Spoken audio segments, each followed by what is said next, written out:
வணக்கம். நான் உங்கள் டாக்டர் சக்தி சுந்தர்ஜி பேசுகிறேன். இந்த பதிவு செய்கிறேன்.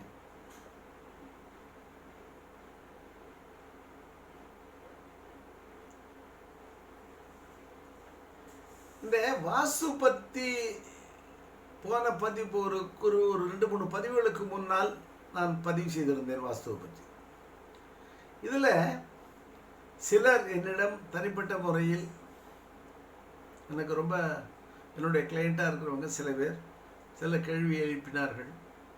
இது எங்களுக்கு பொருந்துமா என்றார்கள். நான் பிற்காலத்தில் ஒவ்வொரு டயத்தில் நேரம் கிடைக்கும் பொழுது வாஸ்து சம்பந்தமான நிறைய குறிப்புகளை கொடுக்கிறேன் என்று சொன்னேன். அதன் பயனாக இன்றைய தினம் மேற்கொண்டு ஏற்கனவே நான் பதிவு செய்தது வடகிழக்கு மூலையை பற்றியும் தெற்க பற்றியும் கொடுத்துருந்தேன். இன்றைய தினம் நான் கொடுக்க போகிற மூலை பார்த்தீங்கன்னா 2 மூலைகள். ஒன்று வடகிழக்கு மூலை, இன்னொன்று தென்மேற்கு மூலை, நைருதின்னு சொல்லுவாங்க. இது வடகிழக்கு மூலை, இது தென்மேற்கு மூலை. இந்த மூலைகளை பற்றி சொல்ல போகிறேன். இந்த வடகிழக்கு மூலை யாருக்கு அமைத்து கொள்ளலாம் என்றால், முதல் தரமான யோகம் யாருக்கு கிடைக்கும் என்றால், அவர்கள் அஸ்வினி மகம் மூலம் நட்சத்திரத்தில் பிறந்திருந்தால் அவர்கள் அந்த மூலையை சுவீகரித்துக் கொள்ளலாம். அஸ்வினி என்று இருக்கும்பொழுது மேசராசி, மகம் என்று சொல்லும் பொழுது சிம்மராசி, மூலம் என்று சொல்லும் பொழுது தனுர் ராசி. இந்த ராசியில் பிறந்தவர்கள் அந்த மூலையை ஏற்றுக்கொள்ளலாம்.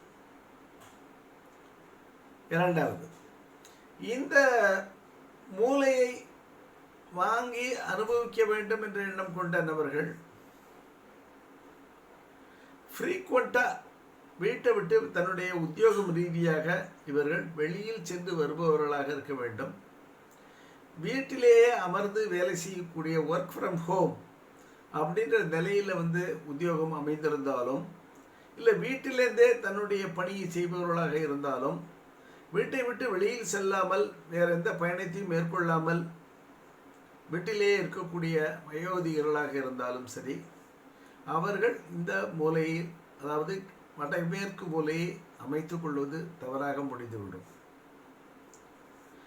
இந்த வீட்டை விட்டு வெளியில் போய் உத்தியோகம் பார்த்து விட்டு திரும்பி வீட்டுக்கு வரக்கூடிய அந்த மாதிரி அவுட் ஆஃப் ஸ்டேஷன் போகிறது, இங்கே வெளியிலே உத்தியோகத்துக்காக வெளியில் போய் அலைஞ்சு வேலை செஞ்சுட்டு வர்றது, ரெப்ரஸன்டேட்டிவ் மாதிரி வேலைகளை பார்ப்பது, மெடிக்கல் ரெப்ரஸன்டேட்டிவ், இன்னும் நிறைய இது மாதிரி மார்க்கெட்டிங்கில் போய் வேலை பார்க்கக்கூடியவங்க, இந்த மாதிரி நபர்கள் இந்த வீட்டை சுவீகரித்து கொள்ளலாம்.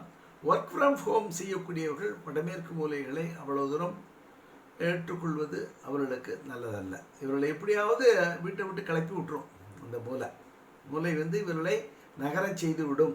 அதை மீறி இவர்கள் வீட்டில் தான் நான் இருப்பேன் என்று இருப்பார்களே என்றால் உடல்நிலை பாதிக்கக்கூடிய நிலையை கொடுத்து விடும்.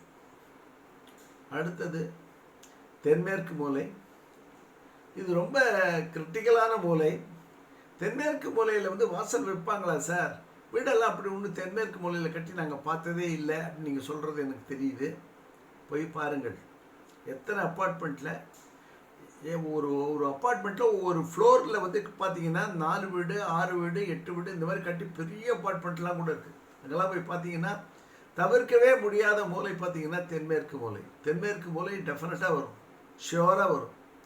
4 வீடுகள் அல்லது 8 வீடுகள் இருக்கக்கூடிய, 6 வீடு 8 வீடு இருக்கக்கூடிய அமைப்புகளை வைத்து கட்டக்கூடிய அந்த அப்பார்ட்மெண்ட்டில் பார்த்தீங்கன்னா தென்மேற்கு மூலை என்பது அவசியம் வரும்.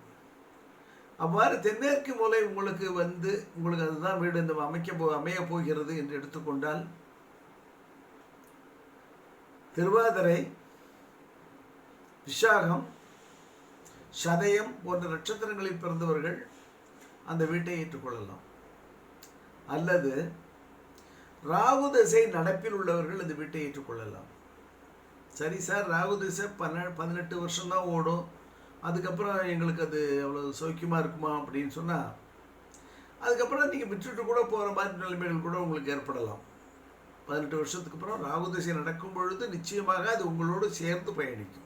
உங்களுக்கு எந்த இடைஞ்சலும் பண்ணாது. அதே போல் நீங்கள் 4, 13, 22, 31 தேதிகளில் பிறந்தவர்களாக இருந்தால் அந்த ராகு இதை வந்து ஏற்றுக்கொள்ளலாம். அந்த சவுத் வெஸ்ட் தென்மேற்கு மூலை வீட்டை வந்து அவசியம் ஏற்றுக்கொள்ளலாம். இதுதான் உங்களுக்கு. இது வந்து இந்த ராகுனுடைய திசை நடப்பில் இருக்குமே ஆனால் செய்யலாம். இது தவிர ராகு வந்து பார்த்தீங்கன்னா இன்னொருத்தரை வந்து அட்மிட் பண்ணது யாருன்னு கேட்டிங்கன்னா, இந்த நூதன தொழில்நுட்பம் கொண்ட துறைகளில் ஈடுபடுபவர்கள் அப்படின்னு சொன்னால் சாஃப்ட்வேர் இன்ஜினியர்ஸ். சாஃப்ட்வேர் இன்ஜினியர்ஸ் வந்து அந்த வீடை வாங்கலாமா அப்படின்னா, நூதன தொழில்நுட்பம் இல்லையா, அவங்க தாராளமாக வாங்கலாம், தாராளமாக அதில் குடியிருக்கலாம், அவர்களுக்கு ஒன்றும் பண்ணாது. ஆனால் அந்த வீட்டினுடைய வாசல் கதவை எல்லா நேரமும் திறந்து வைப்பதை தவிர்த்து கொள்ள வேண்டும். அந்த வீட்டினுடைய வாசலை எல்லா நேரமும் திறந்து வைப்பது என்பது தவறான ஒரு பழக்க வழக்கம். அந்த வீட்டினுடைய வாசலை தென்மேற்கு மூலையும் மூடியே வைத்திருக்க வேண்டும். வேலை செய்கிறாங்க, வேலைக்கு போயிடுவாங்க, இல்லை வீட்டுக்குள்ளே இருக்காங்க, இருந்தால் கூட அந்த மூலையை பூட்டி தான் வைக்கணும், சாத்தி தான் வைக்கணும். ஏன்னா அதுக்கு நேர் மூலை எதிர் மூலை அப்படி பார்த்தீங்கன்னா கிட்டத்தட்ட ஒரு அந்த 90 டிகிரியில் உள்ள அந்த மூலை என்ன மூலைன்னு பார்த்தீங்கன்னா ஈசானிய மூலை. ஈசானிய மூலையிலேருந்து கிடைக்கக்கூடிய அந்த குட் பவர் இங்கே போயிடும். தென்மேற்கு மூலையில் வந்து பார்த்தீங்கன்னா நல்ல வந்து ஒரு பிரமாதமாக வந்து இது பண்ணக்கூடிய இதுகள் கிடைக்கும். இது கிடைக்குன்னா அக்னி மூலையை வந்து ப்ரமோட் பண்ணக்கூடிய பிரமாதமாக கிச்சன் அமைத்து கொள்ளக்கூடிய வாய்ப்புகள் கொடுக்குது. அதே போல் ஈசான்யத்துக்கு வந்து நல்ல ஒரு இதை கொடுக்குது. அந்த தெற்கு வாசல், அதாவது வடமேற்கு மூலை வரக்கூடிய இடத்துக்கு தாண்டி அந்த பக்கத்தில் பார்த்தீங்கன்னா வந்து பெட்ரூம் அமைச்சுக்கிறதுக்கும் நல்ல வசதியை கொடுக்கறது. அங்கே வந்து ஒரு சுவாமியாரை அமைச்சுக்கணுன்னா கூட அமைச்சுக்கலாம். ஆனால் அந்த வாசல் வந்து ரொம்ப கிரிட்டிக்கலான வாசல் இது.